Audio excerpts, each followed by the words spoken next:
Bharat clean energy की race में तेजी से दौड़ता दिखाई दे रहा है, लेकिन इस दौड़ में एक ऐसा हिडन ब्रेक लग चुका है जिसके बारे में बहुत ही कम लोग बात कर रहे हैं। चौंकाने वाली बात यह है कि यह समस्या पैसे की नहीं है, टेक्नोलॉजी की भी नहीं है, बल्कि उस रास्ते की है जिससे बिजली लोगों तक पहुंचती है। और यही वजह है कि भारत की सबसे बड़ी रिन्यूएबल एनर्जी कंपनियों में से एक अडानी ग्रीन एनर्जी को अपनी ही ग्रोथ धीमी करनी पड़ रही है। सही सुन रहे हैं आप, अडानी की ग्रोथ पर थोड़ा ब्रेक लग गया है। कारण मैं आपको आगे बताऊंगा, लेकिन आपको बता दूं, इंडिया ने 2030 तक 500 गीगावाट रिन्यूएबल एनर्जी कैपेसिटी का एक बड़ा सा लक्ष्य, एक बड़ा सा टारगेट रखा है अपने लिए। मतलब सोलर, विंड, हाइड्रो, न्यूक्लियर सब मिलाकर इस लक्ष्य को पूरा करेंगे इस पूरे टाइम पीरियड के अंदर। और इस गोल को अचीव करने के लिए सोलर और विंड प्रोजेक्ट काफी तेजी से लगाए भी जा रहे हैं। कागज पर सब कुछ परफेक्ट दिखता है, इन्वेस्टमेंट आ रहा है, टेक्नोलॉजी तैयार है, लैंड अलॉट हो रहे हैं, लेकिन ग्राउंड रियलिटी में एक बहुत बड़ा गैप सामने आ रहा है। दरअसल अडानी ग्रीन जैसी कंपनियां जो हर साल 7 से 8 गीगावाट तक नई कैपेसिटी जोड़ सकती हैं, अब खुद ही अपनी एक्सपेंशन स्पीड को घटाकर 4.5 से 5 गीगावाट तक ले आई हैं। सवाल सीधा सा है, जब डिमांड है, पैसा है और कैपेबिलिटी भी है, तो फिर ग्रोथ क्यों रोकी जा रही है?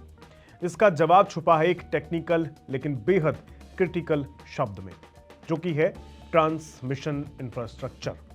आसान भाषा में समझें तो बिजली बनाना आज आसान हो गया है, लेकिन उसे सही जगह तक पहुंचाना उतना ही मुश्किल होता जा रहा है। सोलर प्लांट्स अक्सर उन जगहों पर लगाए जाते हैं जहां धूप ज्यादा मिलती है, जैसे राजस्थान के रिमोट इलाके, लेकिन वहां से उस बिजली को दिल्ली, मुंबई, यहां तक कि इंडस्ट्रियल हब तक पहुंचाने के लिए जो ट्रांसमिशन लाइंस चाहिए होती हैं, वो उतनी तेजी से नहीं बन पा रही हैं। और यही चीज अब पूरे सेक्टर के लिए सबसे बड़ी रुकावट बन गई है। यहां तक कि अडानी ग्रीन, जो कि इस सेक्टर में एक बड़ा प्लेयर है, वो इतनी बिजली बना रहा है अब तक कि वो जो बच रही है ना बिजली, जो वो नहीं पहुंचा पा रहे हैं, उसको वहां के आसपास के गांव में यूं ही मुफ्त में बांट देते हैं।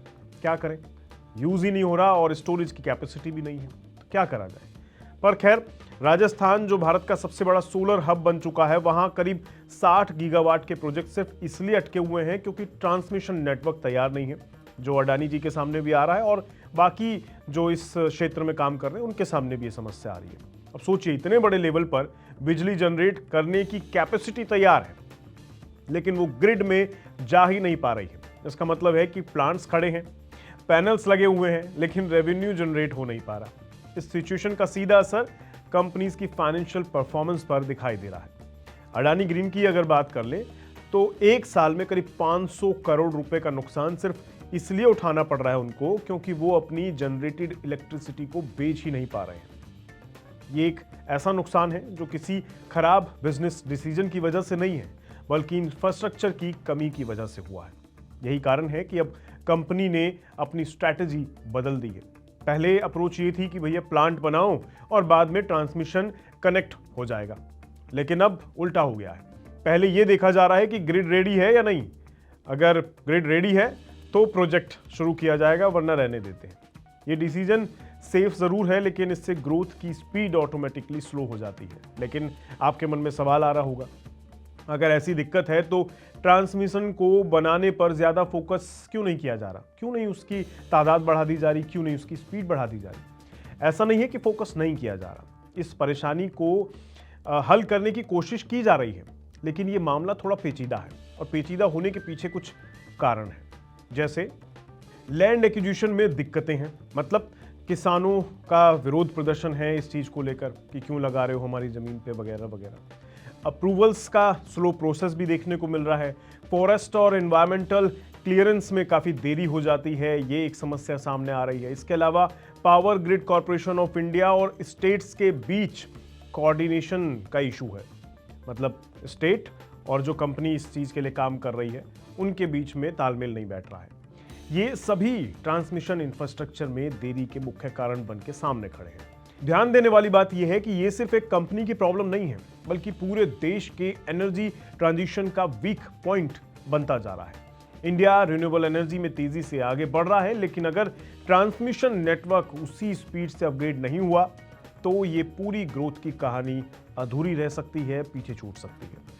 अब आपके मन में अगर सवाल आ रहा हो कि कहीं इसका इम्पैक्ट कंपनी के शेयर पर तो नहीं पड़ेगा, अडानी ग्रीन में पैसा लगाना सेफ है या नहीं, तो चलिए आपकी इस शंका को दूर कर देते हैं, आपको अडानी ग्रीन के शेयरों का हाल भी बता देते हैं।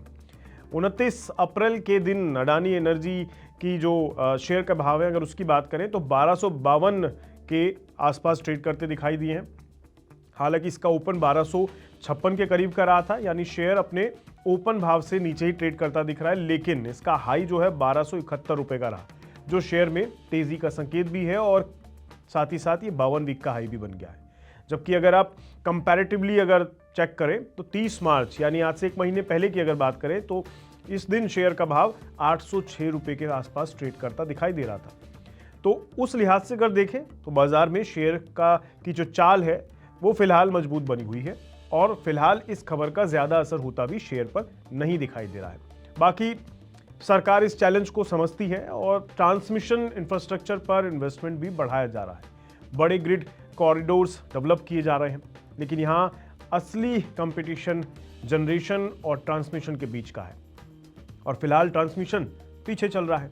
अगर इसे सिंपल तरीके से समझें तो इंडिया आज बिजली बनाने में तो कैपेबल हो गया है, लेकिन उसे इफिशिएंटली डिस्ट्रीब्यूट करने में अभी भी स्ट्रगल कर रहा है और यही गैप आने वाले समय में एक बड़ा रिस्क बन सकता है, क्योंकि अगर प्रोजेक्ट से एक्सपेक्टेड रिटर्न नहीं मिलेगा तो इन्वेस्टर का जो कॉन्फिडेंस है वो धीरे धीरे कम हो सकता है, जिससे फ्यूचर इन्वेस्टमेंट पर भी असर पड़ सकता है और मे भी बाजार पे शेयर की चाल पर भी असर पड़ सकता है इससे जुड़ी कंपनियों के शेयरों पर।